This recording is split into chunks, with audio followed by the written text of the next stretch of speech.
Tumakbo sa court sa Game 1 at nakipag-selfie ang fan na to kay Victor Wembanyama. Sa sobrang intense ng bakbakan, kahit ng madring ito napadasal pa, sinugod ni Jalen Bronson ang referee. And for the first time, Phil-Am versus Phil-Am sa NBA Finals. So eto na mga idol ang inaabangang Game 1 ng NBA Finals, San Antonio Spurs versus the New York Knicks. Jalen Bronson started the offense with the top of the key three-pointer. Wemby with a height advantage over Karl Anthony Towns sa midi. Agad na kumounter si OG Anunoby ng tres mga idol. Ito yung isa sa advantage ng New York Knicks dahil stretch big itong si Karl Anthony Towns. Kailangang umangat sa depensa ni Victor Wembanyama. Na-open ang pintura para kay Josh Hart pero sumunod na attempt ni Josh, supalpal na ni Wemby dahil nasa ilalim ang alien. And right after that defensive possession ni Victor Wembanyama, 3-pointer for the alien naman sa offense. Wembanyama, 3-pointer, got it!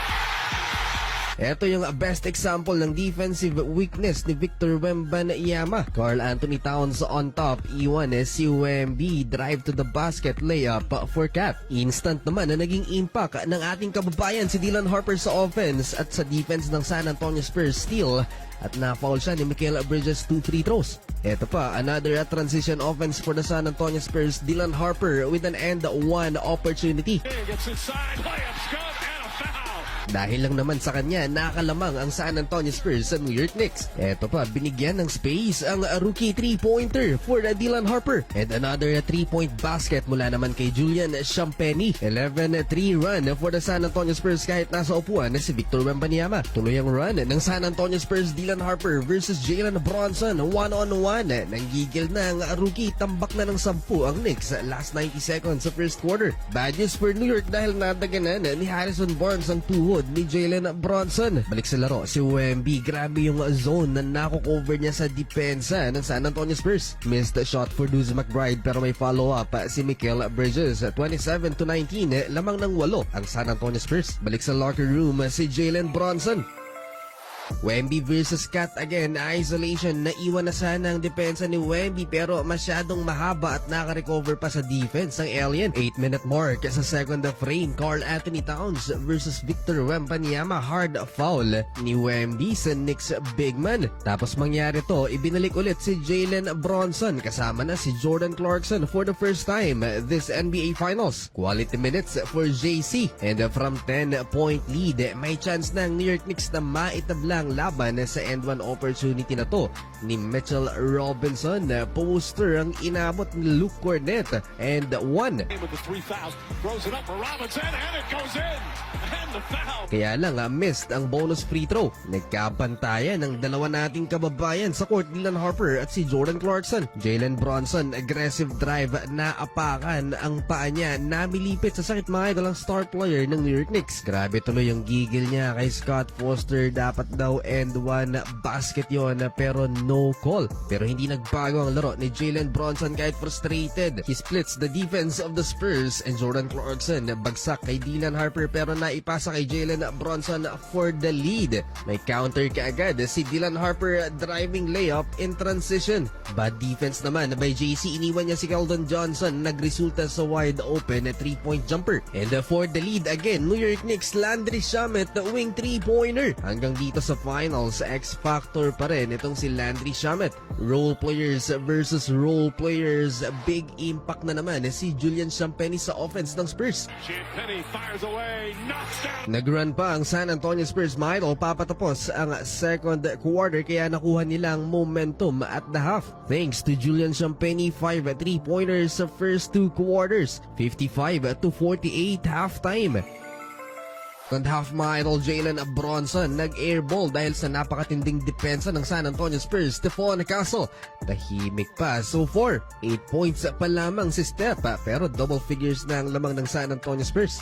D-Fox, drive, turnaround shot, short. Pero may follow-up si Stephon Castle. Umabot pa ng 14 points ang lamang mga idol ng San Antonio Spurs dahil sa basket na to ni Dylan Harper. 14 points and counting for the rookie. Without Victor Wembanyama sa court mga idol, gumawa ng 7-0 run ang New York Knicks. Three fast break points. Towns gets inside, takes a hit. And a chance. That's a 3-point opportunity for Karl Anthony Towns and Jalen Bronson. A beautiful sidestep versus Devin Vassell to cut the lead into 6 points. After the Spurs timeout, another highlight by Dylan Harper, mga idol. Baseline drive and tough reverse layup. Grabe tong rookie na to. Finals na pero kumakana pa rin at siya na ang leading scorer with 16 points. Pero pansamantalang pamatay sunog lang yan dahil tuloy ang run ng New York Knicks extended. Landry Shamet with the triple again. And Knicks offense, Josh Hart with the triple. Kinontest ni Wemby, nagbintis pero nakuha ni Karl Anthony Towns ang rebound and 1 basket. Sinigawan pa si Keldon Johnson. And from 14-point San Antonio Spurs lead, Jalen Bronson ties the game again at 71. Last 2 minutes ng third quarter. Nilabas si Towns, dito nagka-momentum ulit ang San Antonio Spurs. Devin Vassell cutting a dunk. Nice inbound pass by the Aaron Fox. Wala pa gaanong highlight si Victor Wembanyama until this dunk sa final 1 minute ng third quarter. Johnson goes inside on the left-handed slam. Tuwang-tuwa na sana ang San Antonio crowd nang patahimikin sila ni Duza McBride with a corner triple to tie the game at 76 end of third quarter. Just a pure basketball dito sa Game 1 ng NBA Finals. Cutting layup ni Landry Shamet and driving layup naman ni OG Anunoby. Tatlo na ang hinahabol ng Spurs. Wemby to answer a follow-up bunk shot. Kahit ang mga madre napapadasal sa intense ng laban. Ngayon pa lang nagiging impact si OG Anunoby sa offense ng New York Knicks. 3-point basket for him. Corner three, knocks it down. Pero masyadong maaga pa para mag-celebrate, mga idol, ang Knicks fans. Stephon Castle, much needed 3-pointer to stay close sa 86-84. And then Devin Vassell with the follow layup to tie the game once again at 86. Clutch time, dito na nag-step up, mga idol, ang superstar ng New York Knicks, Jalen Bronson. He's unstoppable pag nakalusot sa pintura. Lalo na pag 1-on-1 situation, he cooked Julian Champagny. Drives inside, layup, banks it in.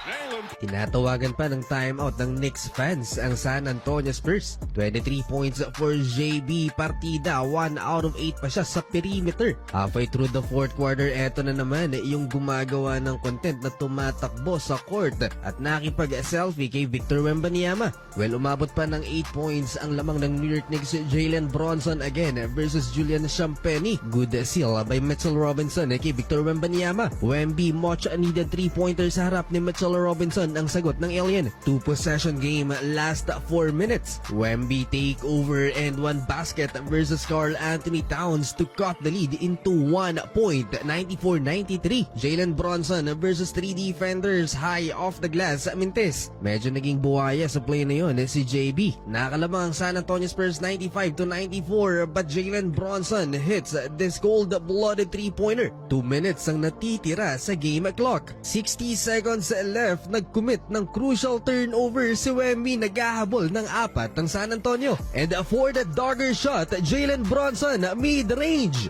1-0 in favor of New York Knicks.